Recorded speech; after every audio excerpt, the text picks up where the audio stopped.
नमस्कार दोस्तों, आपका स्वागत है गणित के गुरुजी यूट्यूब एजुकेशनल चैनल पर। दोस्तों, आज का जो वीडियो है वह है एसपीडी की रिवाइज योरसेल्फ रेलवे सामान्य अध्ययन की वॉल्यूम 2 पर आधारित। दोस्तों, इस बुक में विगत 30 वर्षों का हल प्रश्न पत्र सहित दिया गया है। 1992 से लेकर 2022 तक के रेलवे में आए सभी प्रश्न इसमें दिए गए हैं। दोस्तों, काफी महत्वपूर्ण बुक है ये, और केवल रेलवे के लिए ही नहीं, बाकी सभी अन्य परीक्षाओं के लिए जिसमें सामान्य ज्ञान पूछा जाता है, उन सभी परीक्षाओं के लिए यह बुक उपयोगी है। दोस्तों, इस बुक में काफ़ी सारे सेट्स दिए गए हैं। यदि आप कम समय में अधिक तैयारी करना चाहते हैं तो यह बुक आपके लिए बेहतर है। तो दोस्तों, हमारे इस चैनल पर यह बुक बिल्कुल शुरू से करवाई जा रही है, तो अच्छा अवसर है आपके लिए। बिल्कुल शुरू से इस बुक को कंप्लीट कीजिए हमारे साथ और अपनी तैयारी को बेहतर कीजिए। दोस्तों, आज हम करेंगे एसपीडी की रिवाइज योरसेल्फ पृष्ठ संख्या 152 यानी सेट नंबर 152। तो चलिए दोस्तों, शुरू करते हैं। पहला प्रश्न है, निषेचित अंडा कहाँ पर समाविष्ट हो जाता है? दोस्तों, निषेचित अंडा गर्भाशय में समाविष्ट हो जाता है।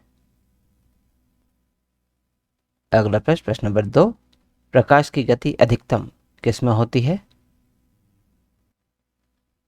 दोस्तों, प्रकाश की गति अधिकतम निर्वात में होती है। अगला प्रश्न नंबर 3, कौन सी धातु मुक्त अवस्था में पाई जाती है? दोस्तों, सोना मुक्त अवस्था में पाई जाती है। अगला प्रश्न नंबर 4, बायोगैस में मीथेन का प्रतिशत कितना होता है?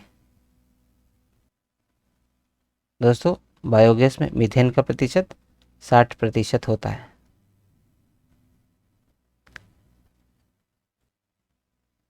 अगला प्रश्न नंबर 5, ध्वनि की पिच किस पर निर्भर करती है? दोस्तों, ध्वनि की पिच आवृत्ति पर निर्भर करती है। अगला प्रश्न नंबर 6, ऊर्जा उत्पादन के दौरान ग्लूकोज का पायरुवेट में विघटन कहाँ पर होता है? दोस्तों, ऊर्जा उत्पादन के दौरान ग्लूकोज का पायरुवेट में विघटन कोशिका द्रव में होता है। अगला प्रश्न नंबर 7, मानव कोशिकाओं में लिंग गुणसूत्र की संख्या कितनी होती है?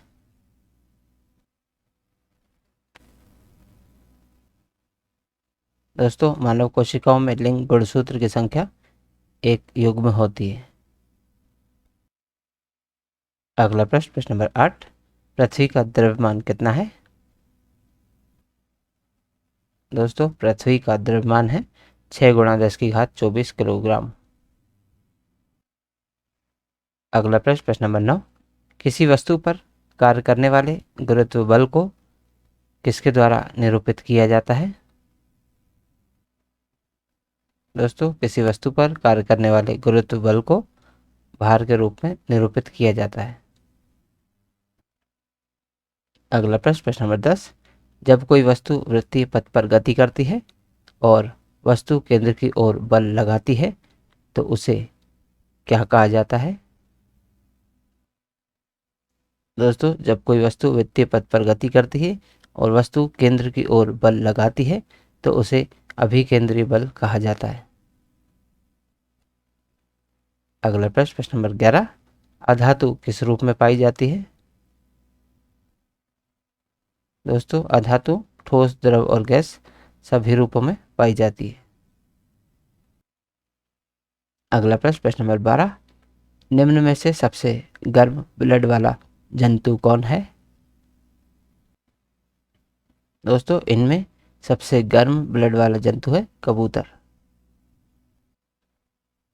अगला प्रश्न नंबर 13, रिकेट्स बीमारी किसकी कमी के कारण होती है? दोस्तों, रिकेट्स बीमारी विटामिन डी की कमी के कारण होती है।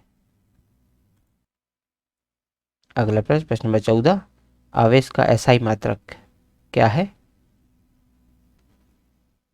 दोस्तों, आवेश का एसआई मात्रक कूलम्ब है।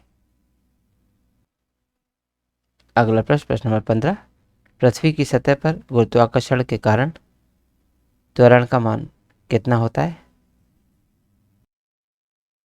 दोस्तों, पृथ्वी की सतह पर गुरुत्वाकर्षण के कारण त्वरण का मान 9.8 मीटर प्रति वर्ग सेकंड होता है। अगला प्रश्न, प्रश्न नंबर 16। जब तक किसी पिंड पर असंतुलित बल लागू नहीं किया जाता है तब तक इसकी चाल में क्या होता रहता है? दोस्तों, जब तक किसी पिंड पर असंतुलित बल लागू नहीं किया जाता है तब तक इसकी चाल में निरंतर परिवर्तन होता रहता है। अगला प्रश्न, प्रश्न नंबर 17। ब्राउनियन गति की खोज किसने की? दोस्तों, ब्राउनियन गति की खोज रॉबर्ट ने की थी। अगला प्रश्न, प्रश्न नंबर 18।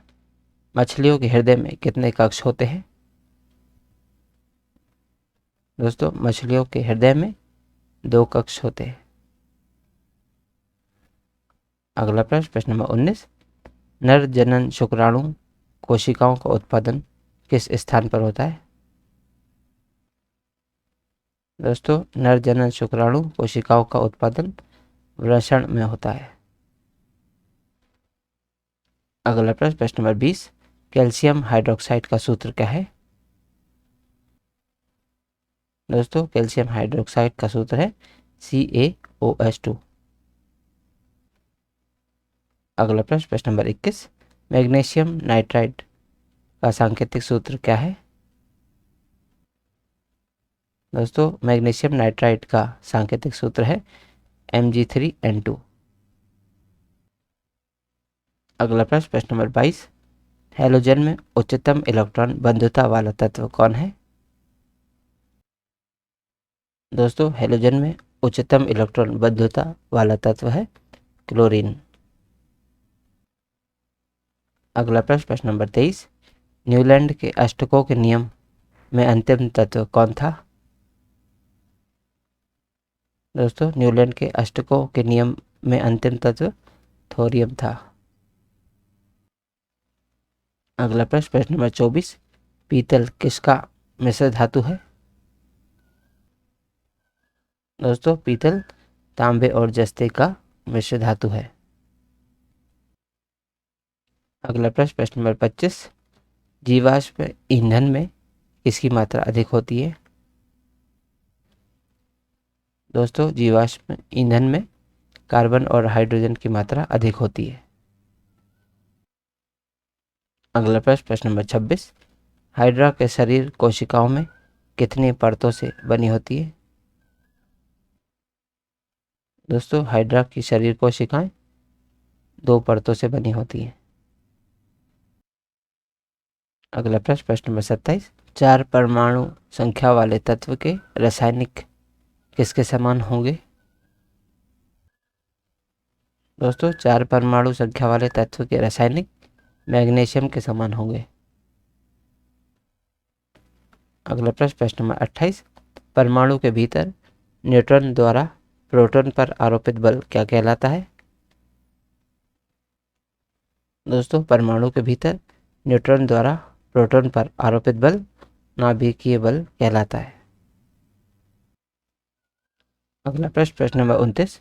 ऑक्सीजन के सापेक्ष क्लोरीन की संयोजकता कितनी होती है? दोस्तों, ऑक्सीजन के सापेक्ष क्लोरीन की संयोजकता 7 होती है। अगला प्रश्न, प्रश्न नंबर 30। परमाणु क्रमांक 57 वाला तत्व किस ब्लॉक से संबंध रखता है? दोस्तों, परमाणु क्रमांक 57 वाला तत्व D ब्लॉक से संबंध रखता है। अगला प्रश्न, प्रश्न नंबर 31। असंतुलित रासायनिक समीकरण को क्या कहा जाता है?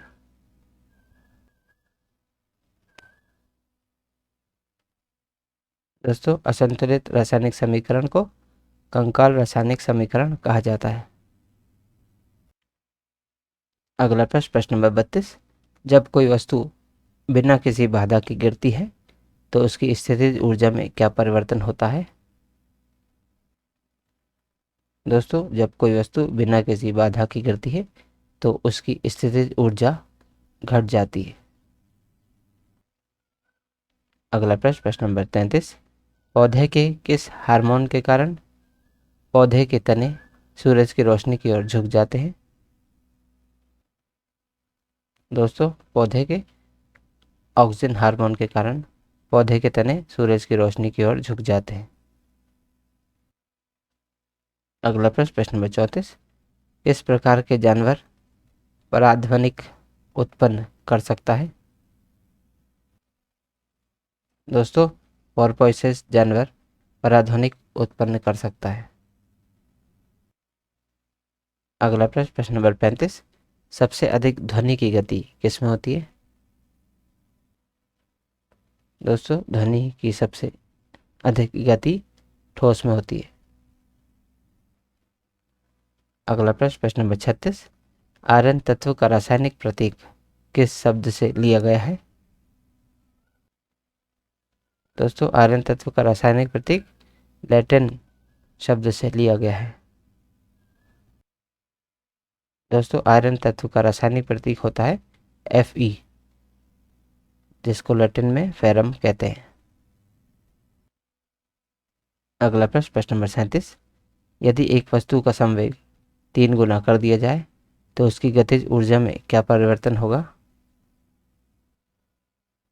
दोस्तों, यदि एक वस्तु का संवेग 3 गुना कर दिया जाए तो उसकी गतिज ऊर्जा 9 गुना हो जाएगी। तो दोस्तों, आज की इस प्रश्नावली में कुल 37 प्रश्न थे जो हमारे द्वारा पूर्ण कर लिए गए हैं। दोस्तों, यदि आप इसका PDF प्राप्त करना चाहते हैं तो आप हमारे टेलीग्राम चैनल से जुड़ सकते हैं। दोस्तों, हमारे टेलीग्राम चैनल में इस YouTube चैनल के सभी वीडियोस की PDF मुफ्त में अवेलेबल है, तो आज ही जाइए और तुरंत ज्वाइन कीजिए और सभी वीडियोस के PDF को मुफ्त में डाउनलोड कीजिए और अपनी तैयारी को बेहतर कीजिए। और दोस्तों, यदि आप इस YouTube चैनल पर नए हैं तो चैनल को सब्सक्राइब कर लीजिए, वीडियो को लाइक किया कीजिए तथा इसे अन्य लोगों के साथ भी शेयर कीजिए। तो दोस्तों, मिलते हैं अगले वीडियो में अगली प्रश्नावली के साथ। तब तक के लिए नमस्कार।